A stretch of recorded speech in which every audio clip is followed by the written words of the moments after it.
ఆలేరు నియోజకవర్గంలోని పేద, మధ్యతరగతి కుటుంబాలకు తెలంగాణ రాష్ట్ర ప్రజాపాలన ప్రభుత్వం అండగా నిలుస్తోందని తెలంగాణ రాష్ట్ర ప్రభుత్వ విప్ ఆలేరు ఎమ్మెల్యే బీర్లా ఐలయ్య అన్నారు. 11/1/2026 ఆదివారం ఉదయం యాదగిరిగుట్ట పట్టణంలోని ప్రభుత్వ విప్ కార్యాలయంలో ఆలేరు నియోజకవర్గంలోని 8 మండలాలకు చెందిన లబ్ధిదారులకు సీఎం రిలీఫ్ ఫండ్ మరియు కళ్యాణ లక్ష్మి చెక్కులను పంపిణీ చేశారు.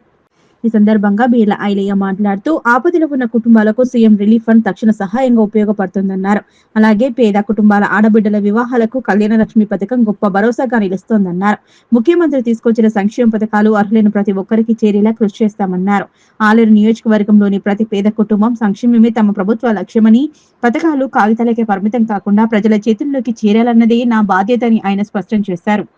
గౌరవ ముఖ్యమంత్రి రేవంత్ రెడ్డి గారి నేతృత్వంలో ఇవాళ పెద్ద ఎత్తున సుమారు 350 మందికి సీఎం రిలీఫ్ ఫండ్ చెక్లు అందించడం జరుగుతుంది.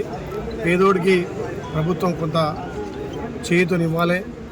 వాళ్ళు ఎవరైతే ప్రైవేట్ హాస్పిటల్లో చేర్చుకుంటూ వాళ్ళకు కొంత ఆర్థికంగా ఆదుకోవాలనే ఉద్దేశంతో సుమారు ఇప్పటికీ 12,000 మందికి ఈ 2 సంవత్సరాల్లో గౌరవ ముఖ్యమంత్రి రేవంత్ రెడ్డి గారి సహకారంతో ఈ సీఎం రిలీఫ్ ఫండ్ అందించడం జరిగింది.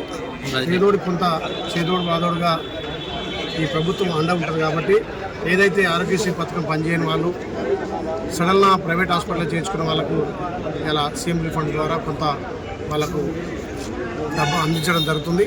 అందులో భాగంగా ఇవాళ 8 మండలాల్లో సుమారు 350 మందికి సీఎం రిలీఫ్ ఫండ్లు, అదేవిధంగా గతంలో పెండింగ్ ఉన్నటువంటి కళ్యాణ లక్ష్మి అన్నీ కూడా పూర్తి చేసి ఇలా ఇవ్వడం జరిగింది.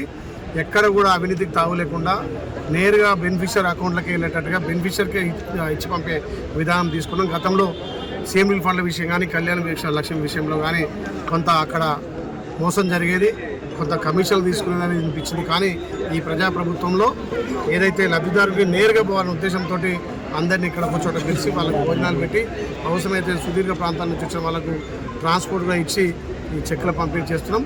దీనికి ఆలయం జరుగుతున్న పెద్ద ఎత్తున ఈ ప్రజాపాలన ద్వారా ఇంకా గౌరవ ముఖ్యమంత్రి ద్వారా పేదలందరికీ కూడా ఇందిరమిళ్లతో పాటు వచ్చే మార్చి తర్వాత పెన్షన్ పెంపుడు, అదేవిధంగా కొత్త పెన్షన్ కూడా వస్తాయి. ఈ ఇందిరమ్మ రాజ్యంలో గత ప్రభుత్వం చేయని పనులు ఇందిరమ్మ రాజ్యంలో చేస్తున్నాం. చాలా సంతోషం. వెనుకబడ్డ ఆలయాలను అన్ని విధాల గౌరవ ముఖ్యమంత్రి సహకారం, మంత్రుల సహకారంతో ముందుకు తీసుకెళ్తున్నాం.